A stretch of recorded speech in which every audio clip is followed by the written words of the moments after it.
Eala just proved she can win even when her body is breaking down, and that single fact explains why the tennis world is now watching her every move. In Toronto, at the National Bank Open, she walked off court after beating Katie McNally in 3 sets, carrying an ankle injury, carrying 9 straight lost points at the worst possible moment, and still finding a way to close out the match. That is the real shock behind this win, and it says more about her than any highlight reel ever could. The match itself was never simple.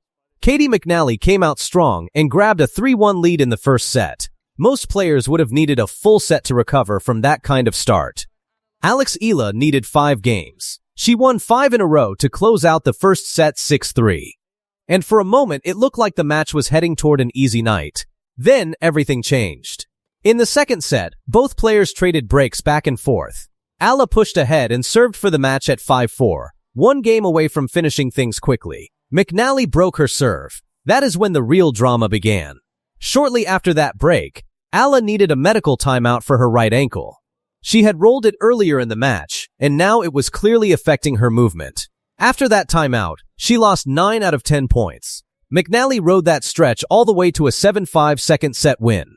At this point, most fans watching in the stadium expected the match to slip away. SoBi Stadium was packed with more than 10,000 fans, and almost every one of them was there for one player. Filipino flags covered the stands. Commentators on site said they had never seen that many Filipino flags in one tennis venue in their careers. A food stand selling chicken adobo had even been added to the tournament grounds specifically because of the demand from her fans. Tournament director Carl Hale, who has run the event for over 20 years, said fans had been calling in for months just asking when she would play. But the third set is where the story turned again. Instead of folding under the pain and the pressure, Eala grabbed an early break and held on to win the final set 6-4. The full match lasted 2 hours and 39 minutes, ending 6-3, 5-7, 6-4. It marked her 7th straight match win, and her 10th win in her last 11 matches. Eala just beat Katie McNally in Toronto after a fight that lasted 2 hours and 39 minutes, and what happened right after the match hit harder than the win itself. Her ankle was taped, then the tape ripped off in the middle of the match. She kept playing anyway. This is the story of how she pushed through pain, stayed calm under pressure, and then broke down in front of the crowd once it was finally over. The match against Katie McNally was never easy. Eala had chances to close it out early. She served for the match in the second set but could not finish it. That is when things got physical. Her foot pain showed up halfway through the match. Her ankle tape came off, and she needed a medical timeout just to keep going. Most players would have folded right there. Eala did not. In the third set, everything changed. Eala broke serve just once, in the very first game of the set, and she held on to that lead for the rest of the match. Out of 13 breakpoints she faced across the whole match, she converted 7.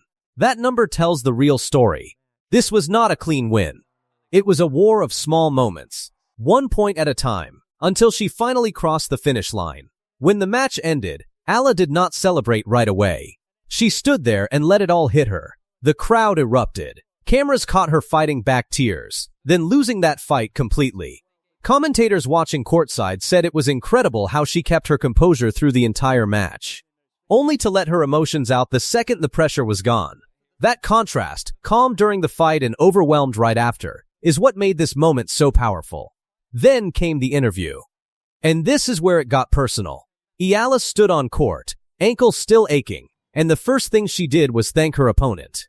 She said the match could have gone either way, that it came down to small details and a little luck, and she asked the crowd to give Katie McNally her flowers. Not many athletes do that seconds after a brutal 3-set battle. But Eala made sure the moment was not only about her. Here is the number that really matters. This win was her 7th in a row. 7 straight matches, 7 straight fights, all building on each other. She told the crowd that the past 2 weeks had been some of the most intense of her life, filled with extreme emotions, and that she was doing everything she could to stay professional and push through it. But the moment that will stick with people the most was not about tennis at all. Someone in the crowd shouted that they wanted to be Filipino for the night. Eala heard it, and it stayed with her. She compared it to a Bad Bunny concert she once attended, where she said she felt Puerto Rican for that one night because of how the crowd made her feel. Now she was watching the same thing happen in reverse. Eala is through to the quarterfinals in Washington. And the story behind this win is exactly why fans can't stop talking about her. Down 5-1 in the second set against defending champion Leylah Fernandez, everything looked over. And then, somehow, it wasn't. Speaking right after the match, Eala didn't shy away from how tough the conditions were. Windier than the day before, she admitted, was definitely a factor but something she couldn't control. She gave real credit to Fernandez too, saying she put me in some really tough positions, and that she was super proud of how she fought and stayed in there. But the real turning point everyone wants to know about is that second set collapse and comeback. At 5-1 down, Eala said her level had simply dropped. One of those tricky moments where you know things aren't clicking, but you can't figure out why in real time. Her answer for how she clawed it back?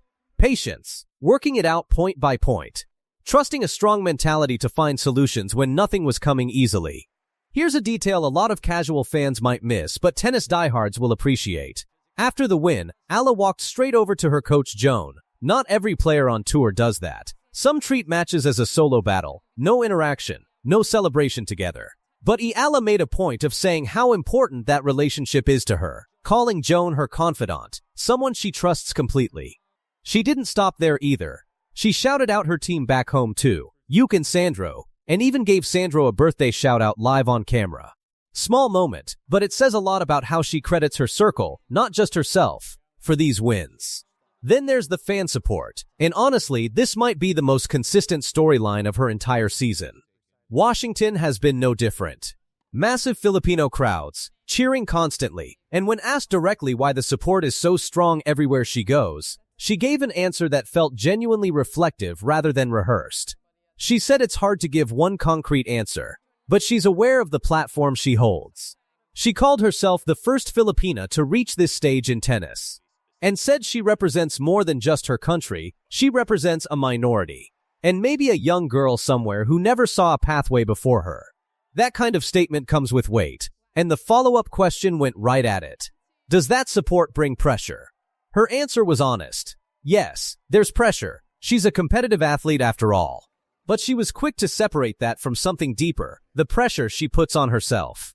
She described herself as extremely self-demanding, extremely ambitious, and made it clear that regardless of who's cheering for her, this journey belongs to her first. And the numbers back up just how big this fan surge actually is. Tournament owner Mark Ein revealed that from the moment Eala committed to play, roughly a month before the event, 80% of all ticket calls and emails the tournament received were people asking specifically when she was playing. When she heard that number relayed back to her, her reaction was simple. She called it incredible and said it makes her feel loved and makes playing in Washington that much more exciting.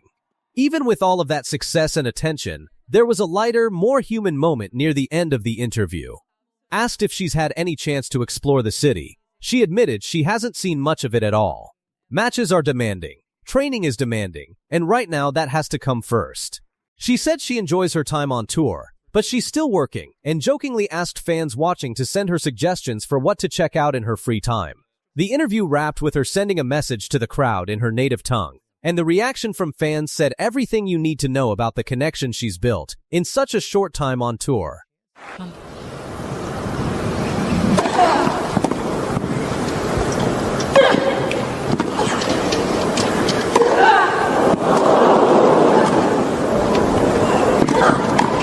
Oh, yes. Alex Eala just beat a 6-time Grand Slam champion on center court, and the way she did it is stranger than the scoreline. On July 4, 2026, Alexandra Eala walked out at Wimbledon ranked world No. 29, drawn against defending champion Iga Swiatek, the No. 3 seed with 6 Grand Slam titles to her name. Nobody expected a contest. Eala's own serve barely breaks club rally speed. First serves landing around 86 miles per hour compared to Swiatek's 102. On paper, this was a mismatch. 2 hours and 14 minutes later, Eala was on her knees in tears, and Swiatek was walking off center court eliminated in the third round. The first set alone lasted 84 minutes, one of the longest and best of the entire tournament. Eala fell behind early, clawed back, and pushed all the way to a set point at 5-3 that Swiatek somehow saved. It went to a tiebreak. At 4-2 down in that tiebreak, Swiatek cracked, throwing her racket into her own bag right there on center court.